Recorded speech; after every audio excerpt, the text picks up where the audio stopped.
नमस्कार दोस्तों, आपको अपने दिशा IQ स्टडी पॉइंट पे स्वागत है। तो आज हम लोग विज्ञान के एक महत्वपूर्ण यानी फिजिक्स के एक महत्वपूर्ण टॉपिक को समझने वाले हैं, जो कि क्लास 9th 10th और 11th 12th के लिए काफ़ी महत्वपूर्ण टॉपिक है, जो बार बार एग्ज़ाम में आते हैं।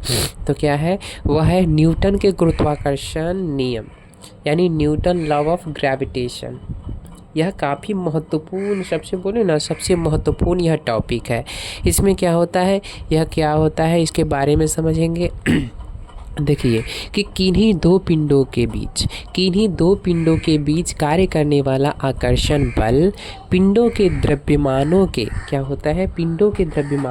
गुणनफल के समानुपाती होता है तथा उनके बीच के दूरी के वर्ग के व्युत्क्रमानुपाती होता है।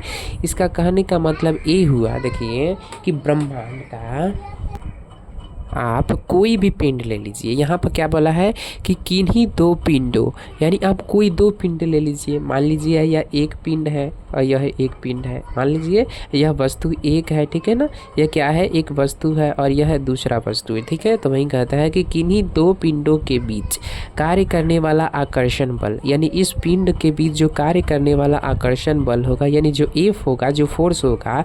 देखो यह क्या करता है कि मान लीजिए यह पिंड है एक और यह एक पिंड है। इसका नाम धरते हैं हम M1 और इसका नाम धर देते हैं M2। तो यह क्या करता है, M1 M2 को अपनी ओर आकर्षित करता है। क्या करता है, M1 M2 को अपनी ओर खींचता है और M2 क्या करता है, M1 को अपनी ओर खींचता है। ये बोलता है तू मेरे पास आ, ये बोलता है तू मेरे पास आ, जिसके कारण इस दोनों के बीच क्या लगता है, आकर्षण बल लगता है। तो वही कहता है कि किन्हीं दो पिंडों, तो दो पिंड ले लिया के बीच कार्य करने वाला जो आकर्षण बल होता है, यानी जो F होता है, वह पिंडों के क्या होता है, पिंडों के द्रव्यमानों के, यानी इसका मान लीजिए यह पिंड है तो इसका कुछ ना कुछ तो द्रव्यमान होगा ही होगा।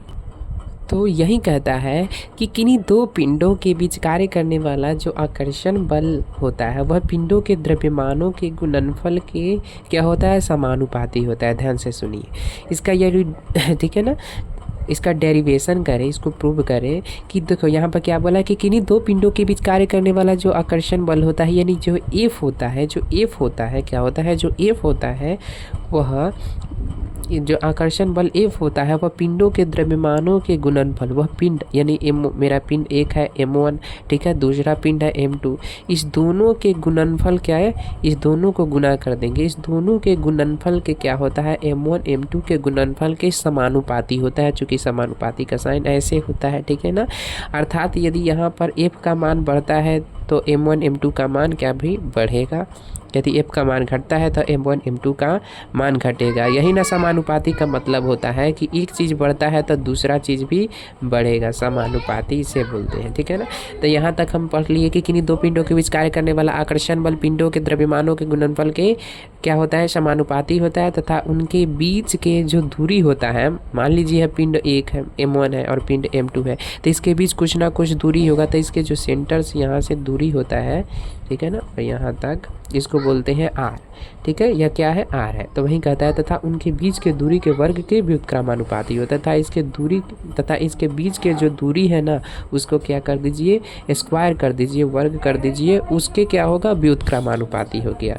तो यह मेरा क्या हो गया, समीकरण 1 हो गया। फिर बोल रहा है क्या कि जो यहाँ पर F है ना, वह इन्वर्सली प्रोपोर्शनल है किसके, तो इन्वर्सली प्रोपोर्शनल है, क्या है, 1/r² के। चूँकि इन्वर्सली प्रोपोर्शनल का मतलब होता है उल्टा, क्या होता है, उल्टा। तो यही हो गया इसको यहाँ पे यह क्या हो गया, व्युत्क्रमानुपाती का साइन हो गया। क्या हो गया,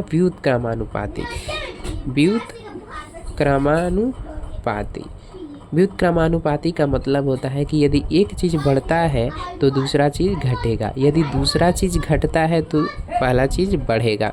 यही इसका मतलब हो गया। और यह हो गया मेरा समीकरण 2। अब क्या कर देंगे, समीकरण 1 तथा 2 से क्या कर देंगे, सॉल्व करेंगे। तो लिखेंगे समीकरण 1 तथा 2 से क्या हो जाएगा, मेरा समीकरण 1 है F1। समीकरण 1 मेरा कितना था, F जो है सो डायरेक्टली प्रोपोर्शनल था, यानी समानुपाती था M1 M2 के, और समीकरण 2 कितना था मेरा, समीकरण 2 कितना था, तो समीकरण 2 एफ जो है सो इन्वर्सली यानी व्युत्क्रमानुपाती आर स्क्वायर के। तो दोनों से लेंगे के तो क्या आएगा मेरा चूँकि LHS मेरा बराबर है इसीलिए LHS का LHS तो एफ का एफ हो जाएगा और ये क्या हो जाएगा यहाँ पर m1 m2 अपन आर स्क्वायर हो जाएगा। और यदि यहाँ पर यदि हम समानुपाती का साइन हटाते हैं तो आप जानते होंगे कि जब हम समानुपाती का साइन हटाते हैं तो यहाँ कोई ना कोई नियतांक जरूर आता है। तो यहाँ पर यदि समानुपाती का साइन हटाते हैं तो यहाँ पर क्या आएगा F = G आएगा, ठीक है ना, G × m1 m2 अपन आर स्क्वायर। अब चूँकि यही प्रूव हो गया, इसे ही सार्वत्रिक गुरुत्वाकर्षण नियतांक का फॉर्मूला बोलते हैं या फिर न्यूटन के गुरुत्वाकर्षण का नियम, ठीक है ना, नियम का यह फार्मूला है, ठीक है। इसे याद रखेंगे कि F = G × m1 m2 अपन आर स्क्वायर। अब चूँकि यहाँ पर समझ जाते हैं कि जैसे कि हमने क्या क्या किया, तो हमने माना, चूँकि क्या किया है, हमने माना 2 पिंड, हमने क्या क्या माना है, 2 पिंड माना है। अभी बताया हमने क्या किया था, हमने 2 पिंड माना है, जैसे कि यहाँ पर m1 माना और m2 माना।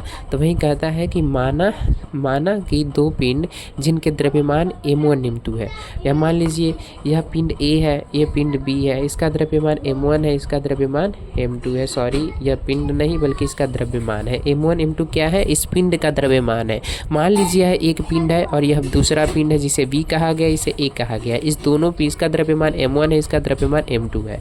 तो वही कहता है कि माना 2 पिंड जिनके द्रव्यमान m1 2 है, हमने माना एक दूसरे से r दूरी पर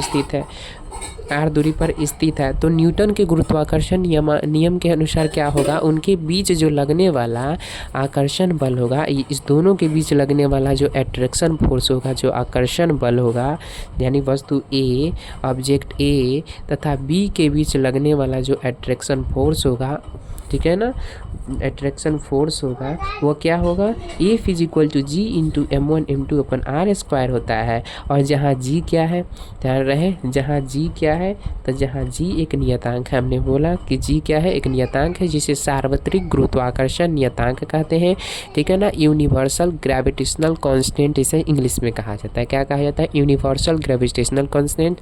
और जिसका मान क्या होता है, जिसका मान 6.67 × 10⁻11 न्यूटन मीटर स्क्वायर पर kg²। तो इसे याद रखेंगे चूँकि यह बार बार एग्जाम में पूछता है कि कैपिटल G का मान क्या होता है, तो 6.67 × 10⁻11 न्यूटन मीटर स्क्वायर पर kg² होता है। स्मॉल जी का भी मान बता देते हैं, स्मॉल जी का मान 9.8 मीटर पर सेकेंड स्क्वायर होता है। तो आशा करता हूँ कि यह वीडियो आपको समझ आया होगा। आज के लिए इतना ही। जय हिंद, जय भारत।